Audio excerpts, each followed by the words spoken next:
नमस्कार। मैं इस वक्त उत्तर प्रदेश के ग्रामीण इलाके में खड़ा हूं, गणतंत्र के दिवस पे। और पता नहीं क्यों हरिशंकर परसाई का वो व्यंग याद आ रहा है। वो है ठिठुरता हुआ गणतंत्र, उनका एक बहुत प्रसिद्ध व्यंग है, जिसमें वो कहते हैं कि देखिए, वो गणतंत्र दिवस के मौके पे ताली वही लोग बजाते हैं जिनके पास गरम रखने को जेब नहीं होती है। जिसके पास जेब नहीं है वो ताली बजाता है। ये व्यंग था हमारे देश पे, आज से 30 साल पहले लिखा गया व्यंग था। वो व्यंग था देश में क्या सही मुद्दे हैं और किस तरह से सरकारें, उस जमाने की कांग्रेस सरकार पे व्यंग लिखा गया था। उस जमाने की सरकारें क्या कहती हैं, समाजवाद जैसे जुमले कैसे इस्तेमाल किए जाते हैं और कैसे लोग बदहाली में रहते हैं और फिर भी गणतंत्र की जय हो की बातें होती हैं। आज एक विशेष संदर्भ में ये सब बात हो रही है। कल से परसों से खबर आ रही है, पहले बिहार में, परसों पटना से खबर आई, कल रात इलाहाबाद से खबर आई और आज गया से, देश के बाकी इलाकों से, बिहार के न जाने कई जगहों से खबर आ रही है कि युवा सड़क पे नहीं रेल की पटरियों पर हैं, विरोध कर रहे हैं, प्रदर्शन कर रहे हैं और पुलिस दमन कर रही है। कितना चिर परिचित सा मुहावरा बन गया है। युवा हैं तो भाई बेरोजगार होंगे ही होंगे, और बेरोजगार हैं तो देखिए आक्रोशित तो होंगे ही, और आक्रोशित होंगे और कुछ करेंगे तो भाई पुलिस तो उनके ऊपर लाठी चलाएगी चलाएगी, चाहे जहां की स्थिति हो। कल रात की तस्वीरें देख के बिल्कुल जामिया में जो हुआ था 3 साल पहले, उसकी याद आ गई। ठीक वही प्रकरण बार बार दोहराया जाता है। मगर ये मामला क्या है, पहले आपको मामला बता दूं, उसके बाद जो हुआ है और क्या होना चाहिए उस पर चर्चा करेंगे। ये आरआरबी होता है रेलवे रिक्रूटमेंट बोर्ड। रेलवे इस देश का एक संस्थान है जिसमें बहुत नौकरियां होती हैं। तो रेलवे रिक्रूटमेंट बोर्ड एनटीपीसी नामक कैटेगरी की नौकरियां निकालता है। एनटीपीसी क्या है? Non technical popular category. यानी कि रेलवे की तमाम ऐसी नौकरियां जो कि टेक्निकल नेचर की नहीं होती हैं। टेक्निकल नहीं होती हैं इसलिए इसमें संख्या बहुत ज्यादा होती है और इसलिए अप्लाई करने वालों की संख्या बहुत ज्यादा होती है। कोई 35,000 नौकरियां निकली। कब निकली? 2019 में विज्ञापन पहली बार निकला। 2019 याद रखिए, क्यों? चुनाव से पहले फरवरी 2019 में बहुत प्रोटेस्ट के बाद, बार बार लोगों ने जब आवाज उठाई, तो काफी लंबे समय बाद रेलवे ने नौकरी निकाली, ये दिखाने के लिए। और एकदम पीयूष गोयल जी का आ गया कि अब तो कमाल हो गई है, देखिए रेलवे ने इतनी सारी नौकरियां निकाल दी। 35,000 नौकरी फरवरी 2019 में एडवर्टाइज की गई। परीक्षा कब हुई? 2019 के बाद 2020 आ गया, उसके बाद 2021 आ गया। पिछले साल फिर बेरोजगार युवकों ने तंग आके बुरी तरह से वहां प्रोटेस्ट किया और उसके बाद जाके रेलवे ने ये परीक्षा लेना मंजूर किया। ये 2 स्तर की परीक्षा है। उस परीक्षा के परिणाम आए, पहले स्तर की परीक्षा के।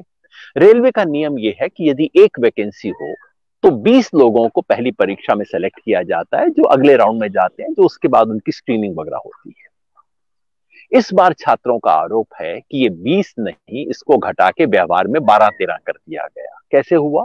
रेलवे की सुस्ती की वजह से। क्यों?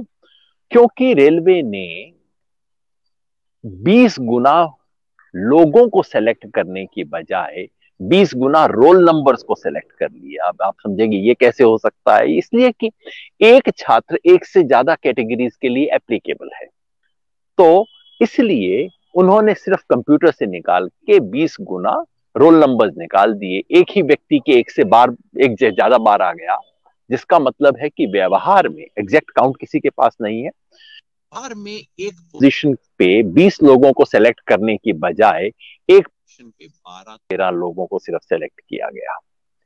और जिसका मतलब है कि हजारों, 35,000 पोस्ट हैं। यदि आप हर पोस्ट के ऊपर 8 व्यक्ति को डिनाई कर देते हैं, 20 की बजाय 12 लेते हैं, तो समझिए कोई 3 लाख के करीब विद्यार्थी जिनको मिलनी चाहिए थी जगह अगले टेस्ट के लिए, वो डिनाई कर दी गई है। इससे छात्र आंदोलित हुए। अब ये आंदोलन सिर्फ इस टेक्निकल पॉइंट पे नहीं है। याद रखिए, 3 साल से बात को लटकाया जा रहा है। फरवरी 2019 से फरवरी 2022 आने को है और अभी तक स्टेज 1 की परीक्षा हुई है, पता नहीं कब जाके होगा। तो ये छात्रों का जो छात्रों का, युवाओं का जो आक्रोश था, वो लावा फूटा। तो जगह जगह घटनाएं हुई। पटना, जहां पे किसान छात्रों के साथ दमन की घटना हुई, छात्रों के ऊपर लाठी चलाई गई, सुना है रबर की गोलियां भी चलाई गई उनके ऊपर। और कल इलाहाबाद, मतलब उसके तो फुटेज आ गई। ये तो बिल्कुल हद ही हो गई है। अब देखिए कल इलाहाबाद में क्या हुआ और पुलिस खुल के उसके बारे में क्या कहती है। ये वीडियो, बस छोटा सा वीडियो है, सिर्फ आप लोग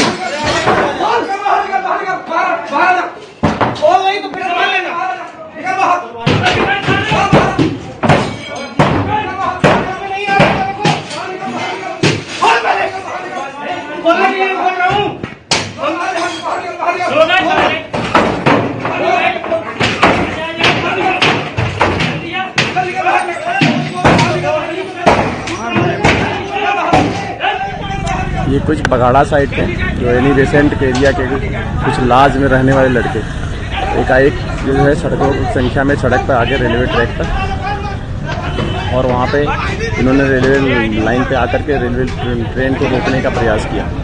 जब खैर ट्रेन तो आके स्टेशन पे उस पर नहीं रुकी, वो टाइमली दोनों तरफ से प्रस्थान हो गया है। और उन्हीं लोगों को हम लोग देख रहे हैं, वो कौन लोग थे और उनका बाकायदे वीडियो बना हुआ है। उसी से हम एक एक करके चिन्हित कर रहे हैं जो लोग भी इसमें शामिल थे। अभी हमारा ये सर्च अभियान चलेगा कई दिन तक और एक एक जगह एक एक लॉज में चलेगा, हम उसको दिखवाएंगे और जो लोग भी इसमें शामिल थे उनके विरुद्ध कठोर कानूनी कार्रवाई की जाएगी। ये वीडियो इलाहाबाद से था। अब याद रखिए, इलाहाबाद, पटना इस जैसे जो केंद्र बन गए हैं परीक्षार्थियों के लिए, कॉम्पिटिटिव एग्जाम्स के लिए, यहाँ बहुत गरीब घर से बच्चे आते हैं। ये दिल्ली के आपके बाजीराव और ये बड़े बड़ी ट्रेनिंग सेंटर नहीं है। यहाँ पे गरीब घर के विद्यार्थी आते हैं, कोई हॉस्टल नहीं, कुछ नहीं, तो बहुत सस्ती सी लॉज के अंदर किसी तरह से रहते हैं। एक एक कमरे में कई कई विद्यार्थी रहते हैं। और ये पुलिस वाले साहब क्या कह रहे हैं, इन छात्रों पर कठोर कार्रवाई की जाएगी, मतलब इन पे सख्त धाराओं के अंदर एफआईआर लिखी जाएगी और लॉज में घुस के कार्रवाई की जाएगी और कई दिनों तक सर्च ऑपरेशन चलेगा। एक एक हॉस्टल नहीं है, लॉज है, जहां पे एक एक प्राइवेट लॉज में जाके आतंकित किया जाएगा। और देखा आपने किस बात कर रही है। और ये तो इलेक्शन के वक्त का समय है, उस समय देखिए क्या व्यवहार, बाकी समय क्या होगा देख के आपको फिर उसकी याद नहीं आ जाती। जामिया में जिस तरह से हुआ था, जेएनयू में जिस तरह से हुआ था, तो पटना हो या इलाहाबाद, जेएनयू हो, जामिया हो, कम से कम इस मायने में मुझे लगता है लाठी चलाने में सरकार बड़ी सेकुलर है। जहां मर्जी हो लाठी एक ही तरीके से चलेगी। क्या होना चाहिए, मैं समझता हूं अगर पूरे देश को किसी दिन किसान का नंबर, किसी दिन युवा का नंबर, हम सबका नंबर आएगा। अगर आप युवा हैं, अगर आप मेरी बात सुन रहे हैं, तो ये मत देखिए कि आपने एनटीपीसी का फॉर्म भरा था कि नहीं भरा था, आपने रेलवे की नौकरी के लिए अप्लाई किया था कि नहीं किया था। हो सकता है आपको नौकरी मिल चुकी हो सकता है नौकरी मिलने की रेस से आप 4 साल अभी दूर हैं, लेकिन ये आप पे हमला है, हम सब पे हमला है, इस देश के हर युवा पर यह हमला है। अगर अब हम इकट्ठे नहीं हुए तो मुकाबला नहीं कर सकेंगे। किसान आंदोलन इसलिए सफल हुआ कि किसानों ने अपनी 5 उंगलियां अलग रखने की बजाय मुट्ठी बंद करनी सीखी थी। यह वक्त है युवाओं के लिए अपनी मुट्ठी बंद करने का, देश भर के युवाओं को खड़ा होने का और कहने का कि ये बर्दाश्त नहीं होगा। ये शांतिमय तरीके से करना चाहिए, लोकतांत्रिक करने तरीके से करना चाहिए। ये मैं इसलिए अनुरोध कर रहा हूं क्योंकि आज गया से खबर आई है, कुछ और जगह से खबर आई है, तोड़फोड़ की, आगजनी की खबर आई है। इससे आंदोलन को फायदा नहीं होगा, इससे सरकारी और दरबारी लोगों को मौका मिलेगा इस आंदोलन को बदनाम करने का। बिहार ने हमेशा इस देश को दिशा दिखाई है। बिहार था जहां की तरुणाई उठी थी, जाग उठी तरुणाई है। आज उसी बिहार से एक दिशा दिख सकती है, उसी बिहार से आगे बढ़ सकती है, उसी बिहार से पूरे देश के लिए आह्वान है। देश के युवाओं को इसमें खड़ा होना है। सरकार ने नाम के वास्ते क्या किया है, कल रात को तो रेलवे बोर्ड ने धमकी दी। पहले ये जो चिट्ठी देख रहे हैं ना, रेलवे बोर्ड की धमकी है कि हम इसके आधार पे, फुटेज के आधार पे आइडेंटिफाई करेंगे, जिन लोगों का चेहरा दिखाई दिया उनको आगे से किसी परीक्षा में बैठने नहीं दिया जाएगा। मतलब चोरी और सीना चोरी। आप एक तरफ तो इतना बड़ा गलती करते हैं और उसके बाद धमका रहे हैं स्टूडेंट्स को। आज सुबह तक शायद सरकार को समझ आ गया होगा, नहीं नहीं उत्तर प्रदेश में चुनाव चल रहे हैं भाई, अभी चुनाव के वक्त तो ढील करनी चाहिए। तो फिर सुबह सरकार कहती है कि एक कमेटी बना दी गई है, कमेटी जो कि इस पे विचार करेगी कुछ हुआ कि गड़बड़ हुई कि नहीं हुई। कमेटी को आप अगले 6 हफ्ते तक प्रतिवेदन दीजिए, उसके बाद कमेटी कुछ हफ्ते तक जांच करेगी और मार्च अप्रैल के महीने में कमेटी, अभी कहते हैं कि अपनी सिफारिश देगी, जैसा आप जानते हैं। उसके बाद में कमेटी को 3 महीने का और वक्त दिया जाएगा, तब तक सब कुछ समाप्त हो चुका होगा। बिल्कुल स्टैंडर्ड सरकारों का तरीका है किसी भी आंदोलन को खत्म करने का। याद रखिए, किसान जब दिल्ली आए थे 26 नवंबर को 2020 में, उनको भी पहले दिन कहा गया था कमेटी बना देते। अगर कमेटी मान लेते तो आंदोलन चढ़ता, कहीं नहीं पहुंचता आंदोलन। इसलिए ये कमेटी युवाओं को, छात्रों को नामंजूर है। क्या मांग होनी चाहिए? आज इस देश का हर युवा सरकार से मांगे, नंबर 1, युवाओं के खिलाफ ये दमन की कार्रवाई, चाहे वो बिहार में हुई हो, चाहे उत्तर प्रदेश में हुई हो, चाहे देश के किसी भी राज्य में हुई हो, किसी भी पार्टी के राज्य में हुई हो, उस पर उन अधिकारियों को तुरंत सस्पेंड किया जाना चाहिए, उनके विरुद्ध जांच होनी चाहिए। जिन युवाओं को पकड़ा है, जिनके खिलाफ तमाम तरह के मुकदमे बनाए हैं, मुकदमे वापस लीजिए। ये युवाओं को ट्रीट करने का तरीका नहीं है। कोई अपराधी नहीं है, ये कोई आतंकवादी नहीं है, ये कोई गुंडे नहीं है, जिनको सालों साल तक जिनकी परीक्षा लेने से आप इंकार करते हैं, जिनकी पूरी जवानी निकल जाती है इस इंतजार में कि भाई कोई परीक्षा तो ले ले मेरी, ये वो लोग हैं। केस वापस लीजिए। जो छात्र अंदर किए गए हिरासत में, उन्हें तुरंत रिलीज कीजिए। जो घायल हुए हैं उनका इलाज करवाइए, उनको मुआवजा दीजिए। और जो मूल मांग है, कमेटी मत बनाइए, साफ स्वीकार कर लीजिए गलती हो गई है और कहिए कि हाँ, हम रोल नंबर्स को 20 गुना नहीं, हम 20 गुना छात्रों को मौका देंगे। जिनको गलती से रह गया है उनकी सप्लीमेंट्री लिस्ट निकालिए, उनको तुरंत मौका दीजिए। लेकिन मामला यहां नहीं रुकना चाहिए। असली आक्रोश इस बात का है कि 3 साल तक आप ये नाटक कर रहे हैं। अब एक तारीख दीजिए, बताइए किस तारीख तक ये एनटीपीसी की भर्ती आरआरबी वाले कंप्लीट कर लेंगे।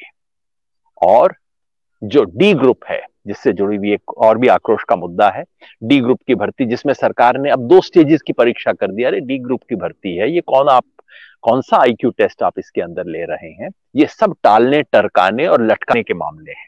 इसको समाप्त किया जाए, उसके अंदर एक स्टेज के अंदर भर्ती की जाए। एक अपील मीडिया से भी, देश में बहुत बड़ी चीज हो रही है। आज से 10 साल बाद, 20 साल बाद आपको शर्म नहीं आएगी कि ये सब हो रहा था और आपने दिखाया नहीं? चंद पत्रकार हैं जो दिखा रहे हैं, चंद चैनल है जो इसको दिखा रही है, बाकी के लिए कोई समाचार ही नहीं है। याद रखिए किसान आंदोलन का सबक। आप जिस आंदोलन को बदनाम करने की कोशिश करेंगे, जैसे किसान का आंदोलन बदनाम नहीं हुआ, जवान का आंदोलन भी बदनाम नहीं होगा, मीडिया बदनाम हो जाएगा, आपका आंदोलन बदनाम नहीं होगा। ये प्रयास या हथकंडे छोड़ दीजिए। अपील है मीडिया से, और अपील इस देश के तमाम लोगों से। आज इस देश के युवा को आपके समर्थन की जरूरत है। जो भी कॉल आता है, इन तमाम युवाओं का राष्ट्रव्यापी स्तर पे, मेरा तो सुझाव रहेगा पूरे देश में शांतिपूर्वक तरीके से रेलवे स्टेशन के सामने कर लीजिए। कोई एक तरीका हो जिससे सब नागरिक जाके युवाओं को कहें हम तुम्हारे साथ हैं। बेरोजगारी आज इस देश की सबसे बड़ी समस्या है। पिछले 70 साल में बेरोजगारी जितनी नहीं थी, उस स्तर पे आज हम खड़े हैं। और अगर आज ये मुद्दा नहीं बनता तो लोकतंत्र का मतलब क्या रहेगा? इस गणतंत्र में सिर्फ तंत्र बच जाएगा, गण को खड़ा होना होगा। रिपब्लिक डे परेड देख ली, बहुत अच्छा किया, लेकिन अगर गणतंत्र को सचमुच हम मान्यता देते हैं, अगर इस गणतंत्र में कोई आस्था है, तो गण को खड़ा होना होगा। और ये जो मुद्दा है, अगर गणतंत्र को गणतंत्र नहीं बनाना चाहते, ये गन पिस्तौल वाला गन का तंत्र नहीं बनाना चाहते, तो हम सबको खड़ा होना होगा। आज नागरिकों को और युवाओं के लिए यही आह्वान है। धन्यवाद।